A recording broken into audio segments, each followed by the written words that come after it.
Jo es jums izstāstīšu tādu noslēpumu.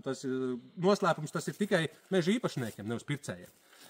Lielie pircēji, visi, kas ir visos laikos bijuši fondi, visādi ārzemnieku, vietējie kapitāli, neviens nestrādā ar meža īpašniekiem.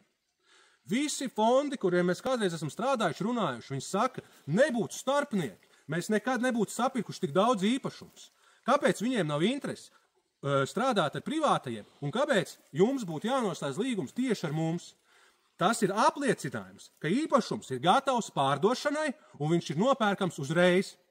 Neviens lielais meža pircējs nav ieinteresēts ar cilvēku strādāt pusgadu, viņam skaidrot, kāda ir cena, gaidīt, kad viņš aprunāsies ar kādu citu, gaidīt brālēna viedokli un tā tālāk.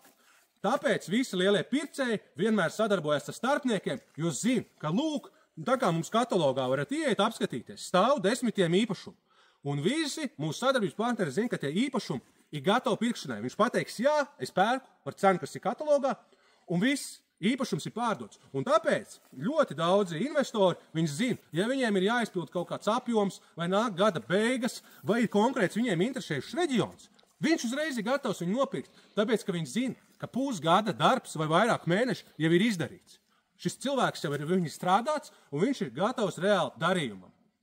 Bet, ja jūs sūtīsiet riņķī šos piedāvājumus, lielākoties tie jebkurā gadījumā būs, tie nebūs pat starpnieki. Lielākoties tagad baigi modē ir, visi reklamējās, visi, kas nodarbojas ar meža izstrādi, ir uzcelts karoks, pērkam meža īpašumus. Paskatāmies visu šito uzņēmumu finansiālos rādītājus vai vispār, tā globāli, cik tad tie uzņēmumi ir lieli, un tad mēs saprotam, visi pērk gabalus. Gabali ir tik daudz, vienā dienā jūs varat atnākt pie mums iztērēt vairākus miljonus. Pa kādu naudu tad viņi visi pērk? Visi lielākoties, kas ir pacēluši karogus, pērkam mēs meža īpašums, viņi lielākoties nav gala pircēji. Viņi vai nu ir melnie starpnieki, kuri, ja jūs viņam piedāvāsiet īpašumu, viņi vienkārši zinās, kam piezvanīt un piedāvāt viņu, lai pārdot, vai arī viņi būs gatavi no jums nopirkt īpašumu.